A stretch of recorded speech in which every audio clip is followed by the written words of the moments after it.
Assalamualaikum warahmatullahi wabarakatuh. Hello everyone, my name is Randy Ahmad. Today I will be presenting our topic about forensic linguistics. Before that, let me introduce myself. My name is Randy Ahmad, NPM 2334009, and next is the course objective. In the first, understand the concept, scope, and the basic principles of forensic linguistics. And the second is identify the role of language as evidence and instrument delicity in illegal proceeding. And three, apply linguistic knowledge to analyze legal text and linguistic evidence. And four is analyze real case involving linguistic controversy in law. And next. Alright, and this is the benefits of studying forensic linguistics. And the first is an academic and expands interdisciplinary insight between linguistics and law. And the two, professional opens career opportunities as a language expert in court, a consultant for a police, prosecutors, or legal document drafter.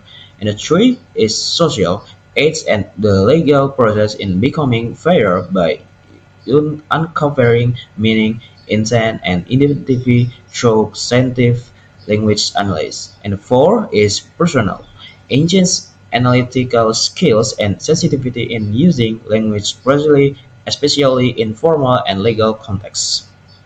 Alright, next. In the theory of forensic linguistics is the first is definition. Forensic linguistics is a branch of applied linguistics studying the interaction of language, law, and crime.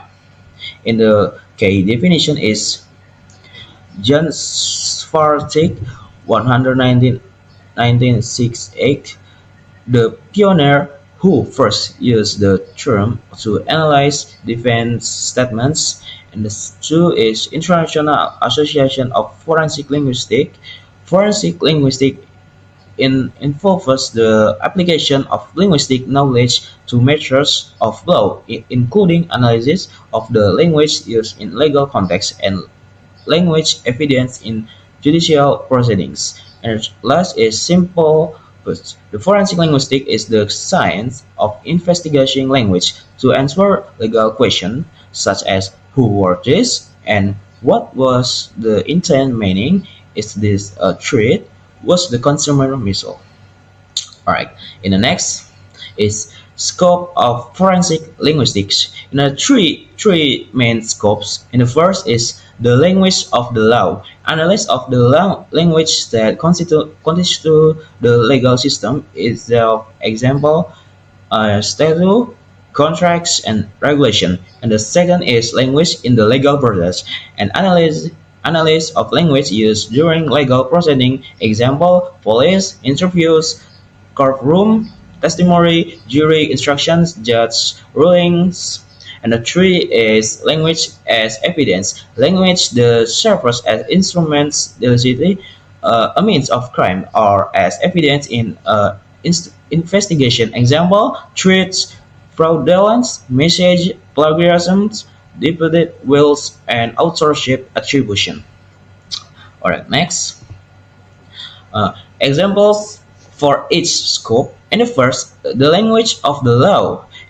Example, a clause in a criminal code or IT law analyst can focus on the conjugations like and or, which determine inclusive paraphrases like with intent or complex passive structures. And the case example, legal dispute over the interpretation of ownerships versus possessions in a property contracts.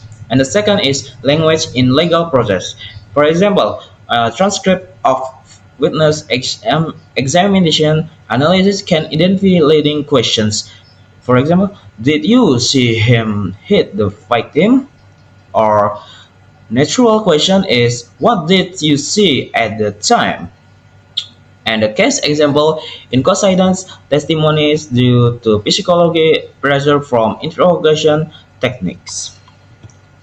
Alright, and the last is language as evidence. For example, threats, intimidating SMS or social media messages, and fraud, phishing emails attempting to mimic the linguistic style of official institution, and plagiarism, distinguishing between the quotation and plagiarism through lexical and structural similarity analysis, and wills, authenticating a will by analyzing the right styles of the alleged author. Or X. This is a linguistic aspect for the analysis. And the first is a scope language of the law. In the relevant linguistic aspect, semantic, syntax, and lexicon. And the analytical question, what is the literal meaning and implication to technical terms, and why is the structure so complex and evasive? And the second is language and legal processes. In relevant linguistic aspect, pragmatics, discourse analysis, conversation analysis. In analytical question is there a power imbalance in interrogation? How is narratives constructed by the prosecutor or defense? And the last is language guidance, relevant language aspect, phonetic, graphology, stylistic, ideolect analysis, and semantics. An analytical question is the voice on the recording really the suspects? Where to document written by the same person, and what are the distinctive features of the writer styles? Right. In the references is in this, and the first is Coulthard and the Johnsons 2007 and Introduction to Forensic Linguistics, Language in Evidence Routledge. And the two is Olson's J 2008 Forensic Linguistics 2 and Continuum. And the three is Gibson's and Churrell's AMT 2008 Dimensions of Forensic Linguistics, John Benjamin Publishing. And the four is Sui RW 2006 Linguistics in the Courtroom, a Practical Guide, Oxford University Press.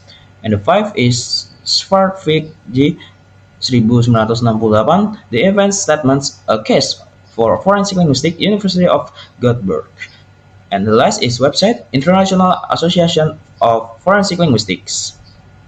Right? Thank you very much everyone. And the last I say wassalamualaikum warahmatullahi wabarakatuh.